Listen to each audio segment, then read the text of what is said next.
Bear Academy. Hey everyone, Ultimate Despair with another Mushroom Musume run. Last run ended rather depressingly, as our little girl succumbed to the mold. But hey, I got a plan, don't worry. I still want to go for the... What's that? Was that meta progression? Do we just start with one food token now? If so, that's pretty awesome. Wax cylinders? Huh. Interesting. Also, I don't know why the almanac is so laggy. I have no clue.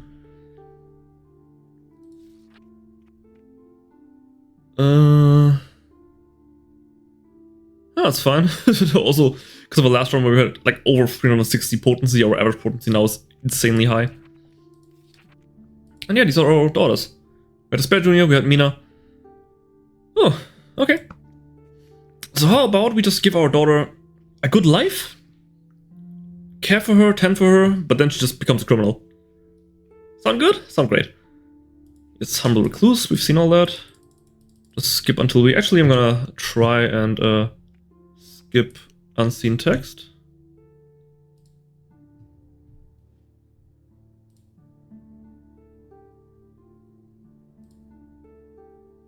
Bring me an heirloom, something that will shield forever. Okay. An old bottle of medicine that is set unemployed. Your most use iron. Hairball from your previous daughter, blackened with age. Oh, that sounds kind of interesting. Yeah, let's do that.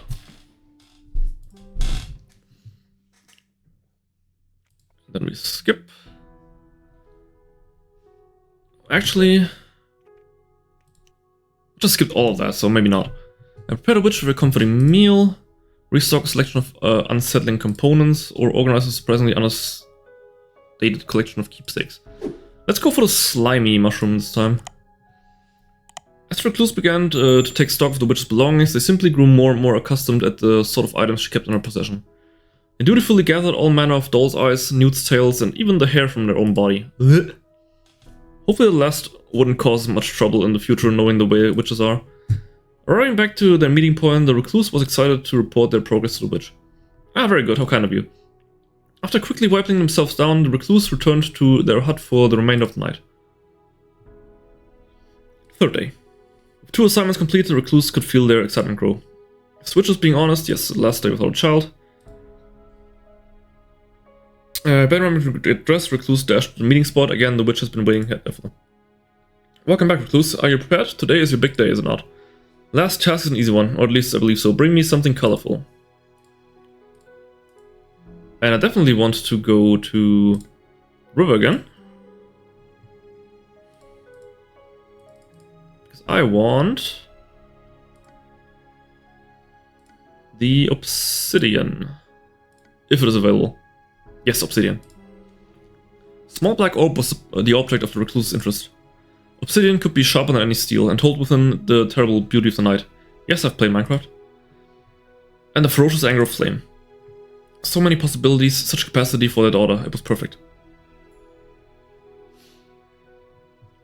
The Recluse returned to the witch's hut, colored item in hand. Oh, now it's gotten all dark because of the obsidian. She silently took the object, nodding her head to the Recluse in recognition. The Recluse stood there for a moment, unsure, before finally the witch realized what they expected. Oh, you want your promised daughter, don't you? Her voice was almost mocking. Yes, we've seen all of that. And once again, you can pay me at a much later date in the way I choose. And her name shall be... She's a slimy black fungus. How shall we call her?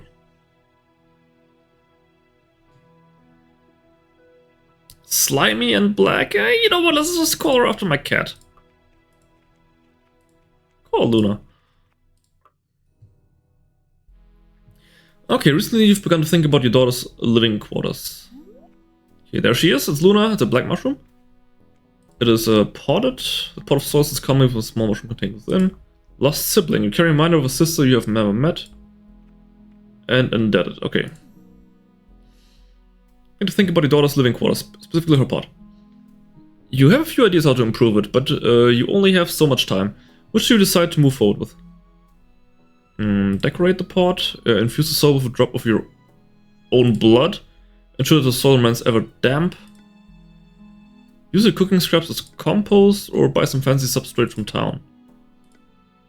I'm kind of torn, because I do want to go for the sliminess, ensure that the soil remains ever damp, but infuse the soil with a drop of your own blood. That sounds awesome, if I'm being honest. Let's do that. I'll just make her as slimy as possible. Yes, do that. You notice that she has a tendency to dry out over time. Obviously, that is the nature of such things, but you want to keep her as comfortable and moist as you can manage. You assume that's what she wants, after all. It's what you would want if you were a mushroom. The forest has many supplies for those who can see them. You spend an afternoon gathering moss, peas, and other fun little things. When you return, you carefully take her out of her pot and resituate the soil. Though she can't thank you, you hope she appreciates it nonetheless. Her quality of life having been improved, life continued. That's a new line, okay. Interesting. Does that increase the affection? No, it's still the same. While tapping some trees one day, you overhear a noise. It sounds like the clinking of coins and dice. Before long, you manage to track down the source. A wingless fairy sitting on the edge of a tree. That's kind of sad. A human! Oh no, now I'll be forced to gamble. The fae cried out unconvincingly. I'm the dice fae, you see. I have no choice but to gamble with every human that passes by. You even get to pick the stakes. The rules are simple. If I roll a 5 or less, I win. But if I roll a 6 or higher, well, that means that you win. Compelling, right? Gambling with a fairy? What the hell? Why not? What do you want to offer? Coin? Significant bag of substrate? A finger? A dot? No. Finger, come on. Well, if you're going to gamble with a fairy, you may as well get a keepsake out of it, one way or another. The fairy grins. In fact, you swear you can even see him lick his little lips. This unsettles you. It's been a while since anyone given me one of those. Good luck, human. Then he casts a die. Oh, let's see. Oh, amazing! When the die lands on a 6, you can't help but breathe a sigh of relief. The fairy, on the other hand, seems upset. Not again, he whines, slapping himself on the forehead with a 3-fingered hand. Oh no! Oh no! Man, I hope this one grows back. Yeah, about that, buddy. Without further complaint, the fairy quickly did what he had to deliver the recluse their prize, a fairy's pinky finger. So tiny and yet sure it had a vast quantity of magic. This is so messed up, I love it. Increase our stamina by a bit though. Regardless, you walk away pleased. You will have to show your prize off to the girl when you get home. Maybe you'll ever let her have a bite. Okay. Oh, and she's evolving.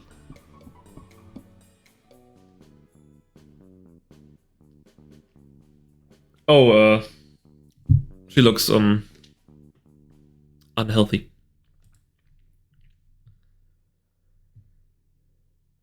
One day you awaken to the sound of rustling movement, and find your daughter has grown enough to be capable of rudimentary locomotion. The creature slinks around uneasily, and a cute little face now greets you on her once featureless body. Her demeanor seems gloomy and shy, preferring to sit in dark corners for long periods of time. Spend time in environments, motivate her to do something safer. Nah, encourage her discretion. Make her more slimy. Your daughter's development is going better than expected, and you want to promote her somber nature. You clear out some space in your closet, making a little spot for her to sit in complete darkness. We're gonna raise an emo child? That's awesome. She contentedly lies in the closet for much of the day, seemingly finding some enrichment in the activity. Decision being made, life continued. One evening you hear a light knocking at your door. Quite a rare occurrence. Peeking through a window, you witness none other than the Witch of the Woods standing on the doorsteps of your humble hut. Could she be here for a visit, or settle that? Give me some more money. Sure, just increase our debt. Not quite sure of your intentions, you decide to speak with the witch somewhere else. After telling your daughter to stay put, you greet the witch at the door. Two of you take a walk through the woods, partaking in a light conversation. We've seen all that. Okay, so now we can till the garden again. Start over the seed, accept the loss for now. Make your daughter tend to the plants. I want to take good care of her. Times are tough, offer your daughter some old food, maybe she'll like it. That'll No, it'll increase her nutrients actually. Let's do that. You scrounge up some moldy vegetables from the far back of the pantry. Is it okay to feed those to your daughter? I mean, I guess, as long as it doesn't change the affection, yeah. After offering her the spoiled food, she eats it happily. I mean, she's a mushroom, so she probably likes rotten food, right? So she has no complaints. Oh no, we got the molding trait. Oh, that was the one that we got last run that killed our daughter. No. Decision being made, life continued. And she's evolving again.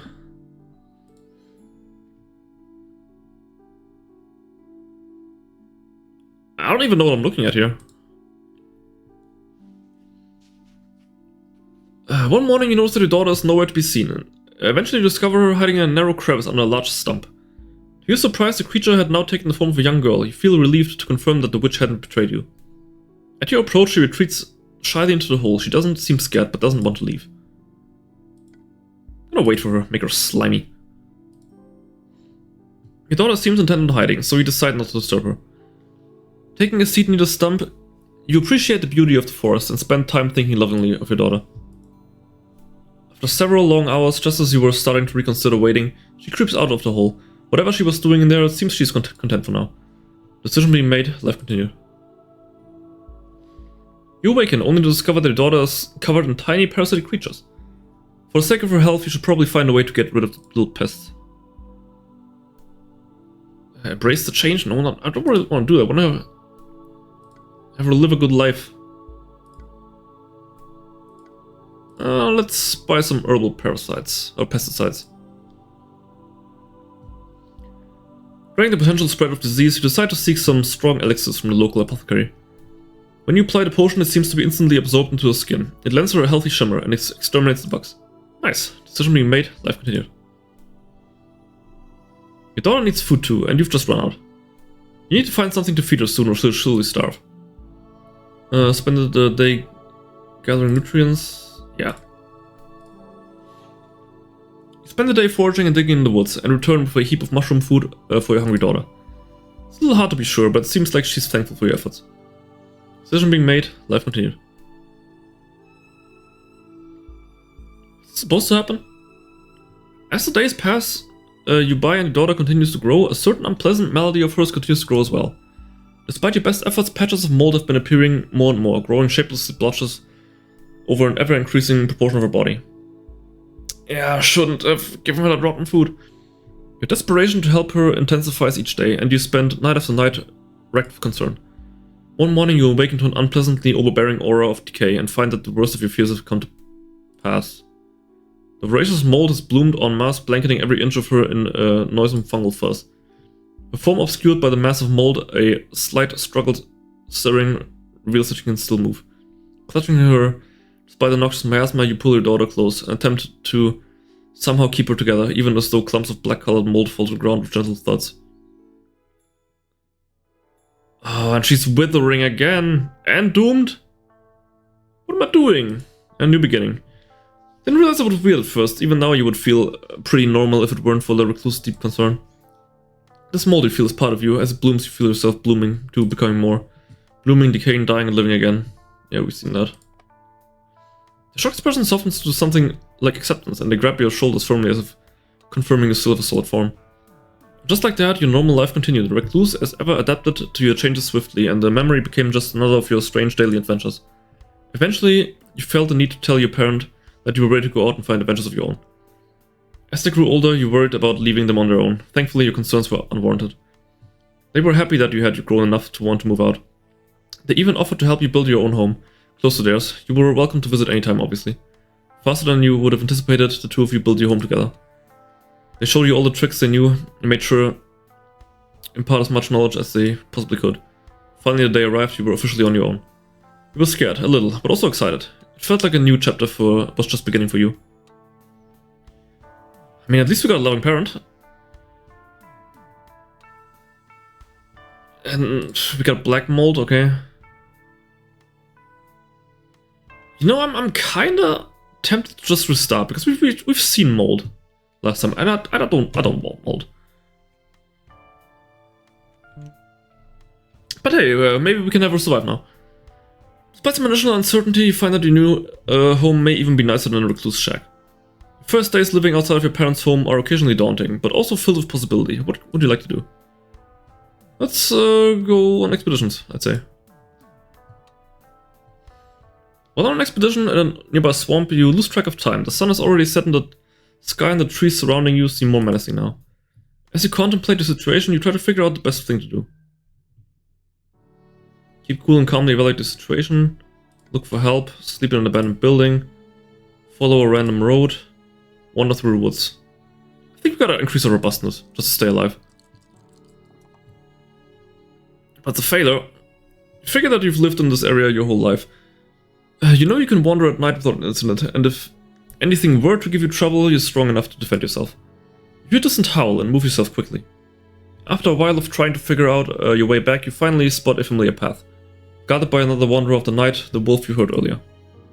You run as quickly as you can toward your home, which attracts the wolf's attention. The rest of the night is spent in a tree, guarded by your new friend. Thankfully, it seems to grow bored by noon the next day. So I'm guessing the higher the potency of mold is, the faster her robustness and mycelium deteriorate. While aimlessly wandering one day, you decided that the best use of your time would be to do some scouting. It's always useful to expand your mental map of the area. The country near your home is lush, with many diverse landscapes to be found. You decide to head for the north, toward a particularly damp, dense forest that's home to a variety of useful plants. As a child, this is where you knew to get medicinal plants from now, but there was danger there as well. You step into the forest, feeling a humid breeze on your fungal cheek. There's an omnipresent buzz of insects pervading the air. This section of forest feels much different than where you live, and you find that it's hard to feel at peace. Despite this, the flora and fauna is resplendent. You find yourself looking from plant to plant. Finally, you see something quite interesting. A rose? A beautiful large pink flower stands tall in a nearby clearing. The petals are twisted, forming a large, sparkling bud that is larger than your head. Oh, okay. The single flower is a distinction of the plant, but you observe that its stalk is robust and strangely segmented. It feels a bit like a monolith. For a moment, you simply stand and stare at it. Something about this strange plant leaves you with a feeling of awe. You suspect that you may be able to sell this flower in the market for quite a pretty penny, or perhaps keep its splendor for yourself. Leave it, or pick the flower. Nah, just leave it. I'm noping out. Also increase our dampness by quite a bit. As you contemplate this flower, you realize that you have never before seen one quite like it. It felt wrong to kill something like that, even if it was only a plant. Some people would claim that you are only a plant, after all. Botanicals must stick together. Continue exploring for a while. When you tire, you walk home with the comfort of knowing that you are, if nothing else, polite to fellow plants. Our robustness is draining, we need to increase that somehow. In Erie, we still have the Duma trait, right? Its withering body shrivels in decays over time, falling apart, yes. Pressure, your body refines itself when you're in stressful situations. Okay, so I need to get in stressful situations to increase our robustness. Eerie fog covers the road throughout town as you take a light night walk. Someone approaches you from behind, their face obscured by a hood. You're the girl with the natural toxins, right? If you give me some, you'll be compensated well. Accept the payment and give the man some of your toxic flesh. Deny the request and quickly go home. Deny the request and go tell a town guard. Oh, pretty sure that would decrease our robustness if we just cut off pieces of our flesh. So how about we decline and tell the town guard? Success? Yes, nice. You tell the figure no and quickly walk away. As soon as you find the town guard, you rush over to them and explain what happened. Thankfully, the guard knows of you and takes your strong story to heart and rushes in the direction you came from. The next day, a guard comes by your home and to thank you for helping them catch the Assassin's Guild member. It turns out there was a bounty on this man, and the guard is happy to give you a token of gratitude. Sweet. Gain the trait Snitch.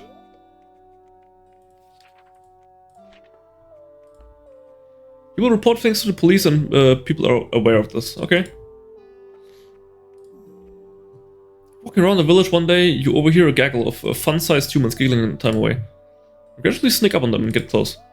Remarkably close. They don't really seem to care that you're there. Hey, wait, are they knowing your purpose? The nerve of some fleshies. Fleshies. At least you can listen into whatever seems to be engrossing. How much? One of the children exclaims, her jaw dropped in sheer awe of another kid, whose chest is probably puffed out.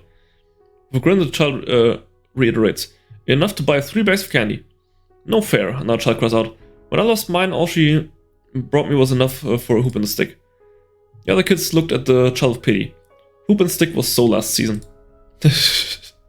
Dang kids these days.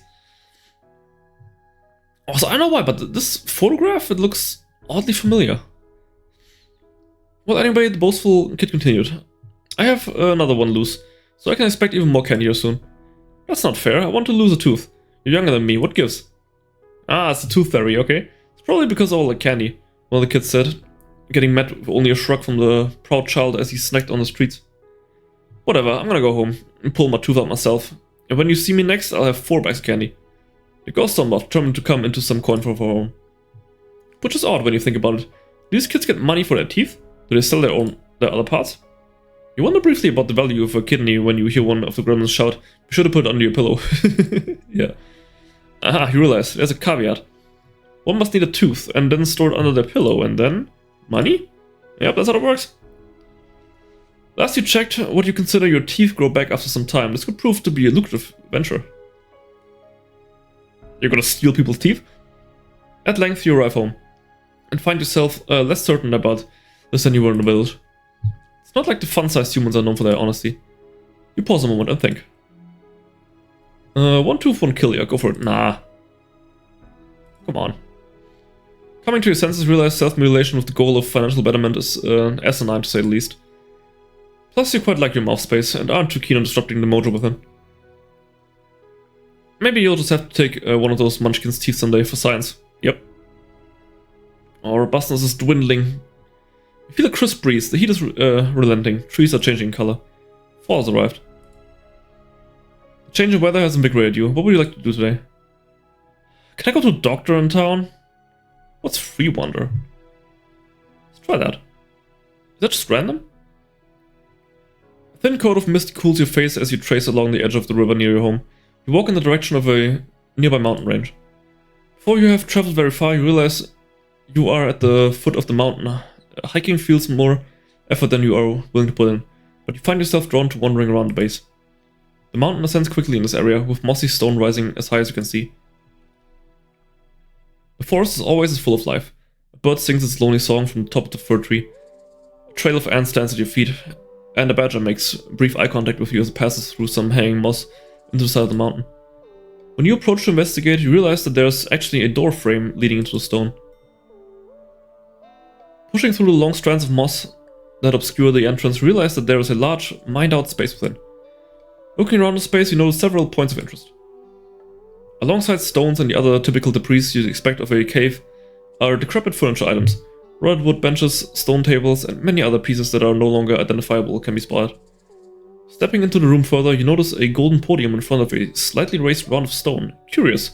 Without hesitation, you step onto the circle and more closely investigate the podium. This is gonna be some Indiana Jones shit, right? Though the vast majority of the podium is brushed gold, or at least meant to look like it, you find that there is an oval of dark glass. You reach to place your hand on it, but when you do, it begins to glow in a soft blue. Oh, hopefully that means something good. Probably not. A flash of light fills your vision, then the room around you is replaced. Replaced? As your eyes adjust to the sudden flood of light, you realize you're in a circular, featureless room. A glass ceiling above you shows the visage of the moon in full display, nearly engulfing the entire room. Okay. It's hard to fathom how close you feel to the moon, despite supposedly being underground. Regardless, there's a captivating beauty to the Argent sphere, and you can't help but observe.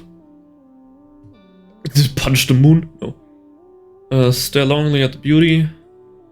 Or scrutinize the moon. Nah, just stare longingly at it. Oh, we need to increase our robustness. Taking the time to lie down on the cool stone, you stare up at the moon. You're not sure how long you spent enraptured by the beauty, but you don't mind. You're content. I mean, it's kind of a pretty place to die, if I'm being honest. While the argent light of the moon is cold, you feel warm in its presence, and at length fall asleep. As you did when you first entered the structure, you place your hand on a dark glass panel of the podium. Once more, light flashes and you are returned to the entrance of the cave. The dark plane of glass, however, has changed slightly. You notice a new light has appeared. Huh? As you go to leave, you notice a strange piece of paper on the floor. Entry number 19. So close to hitting the core, yet the others seem to lack the necessary conviction to finish the job. Even our mage has abandoned us. With the shift in atmosphere and the lack of magical upkeep, the crowds have thinned substantially as well. Recently we've had no visitors, ignoring the predators that check in hoping to find an easy meal. Even if I'm the least minor standing, I will claim the treasure at the core of the mountain. I must know it. Just know it. It appears to have human writing on it, which you can't read, but still find compelling. Ah, because you can only read, like, mushroom speech. I would assume. Got a curio. Compendium of something. Perhaps there are others like these out there. You'll have to keep an eye out. What a strange place. Maybe someday you will return. For now, it's getting late. You decide it's best to get back home. Oh, we are so close to dying. Strolling along the countryside one day, you notice a figure walking in your direction. They're a ways off, but even in the distance you can feel a peculiar aura emanating from them. You feel intimidated despite not being able to make out any of the details. I mean, yeah, and her potency just keeps increasing because of the mold growing. As the distance between you shrinks, your feet have trouble moving. Once they're close enough, you realize the type of aura they're emanating and why it's so powerful. They're cool! They seem to notice you, frozen in sheer adulation, and introduce themselves as Alex... Alex the Dude Bro Hampson. Yo! What a freaking boss. Alex the Dude Bro Hampson throws you a pair of finger guns and you're almost too smitten to stay standing. Just how can someone be so cool? Damn, he just like me for real. Now I know what you're thinking. How can she be so dang cool? The dude makes some motion like she's dusting off her collar. Well, it's a few things really. A bit of it, you're born with it. Some of it's learned, but the real deciding factor takes place during a cool-off. Cool-off? But you get all three of those together, and you can get yourself one cucumber-class cool cat you catch when thrown. You pass by with a non-common little nod. Still a bit confused and awestruck from the whole encounter. Ask them if they think you're cool. Ask for some advice. You think I'm cool? All moldy and disgusting? The dude scrunches her face. Oh, the dude is a woman? Okay. Well, for starters, if you have to ask, I mean, I'm sure you got the qualities that make you cooler than an ice on an armpit, but it's more about showing you cool, you know? You can't just keep it hidden away. Like I was saying earlier, one of the things that makes oneself cool is beating another one the cool off. Try that sometime, you never know how cool you might be. Can I challenge you to cool off? The dude chuckles to herself. No, don't challenge me, there's a reason I've won the title of the dude. You'd have to be one high-tier lady with a deep, damp soul to outcool the champ. I'm pretty damp at 61. As she starts to leave, you realize you haven't introduced yourself. Someone as cool as her knowing you by name would be something else. Slowing down the road, you shout, "Wait, my name's Luna, by the way." The dude smiles, flashing you a thumbs up before leaving down the road. Catch you later, Luna. A cool off, eh? Human culture really never ceases to amaze you. And now we die? Your body is quite resilient. However, in recent days you feel as though some component key to composition has failed you.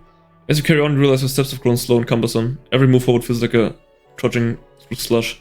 And before you can even think, you look down your legs, a distinct weakness overtakes you. Chest feels hollow, neck feels slack, yep. Yeah, okay.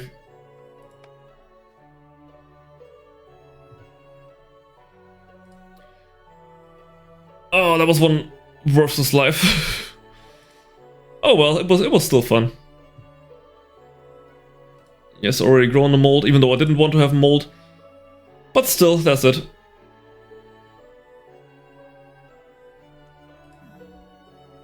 Oh well. Got some more meta progression. Visit Gnome Depot. Gnome Depot, gardening supplies and more, okay. I mean, I would love to. But hey, at least it was another fun run of Mushroom Musume. Even though we unfortunately got the same mold last time and perished in the same way, so hopefully next run we will not grow mold. And if we grow mold again, I'm just gonna restart, so... Oh well, hope you enjoyed. If you did, please like and subscribe, and I will see you again next time. Ultimate Despair, signing out for now.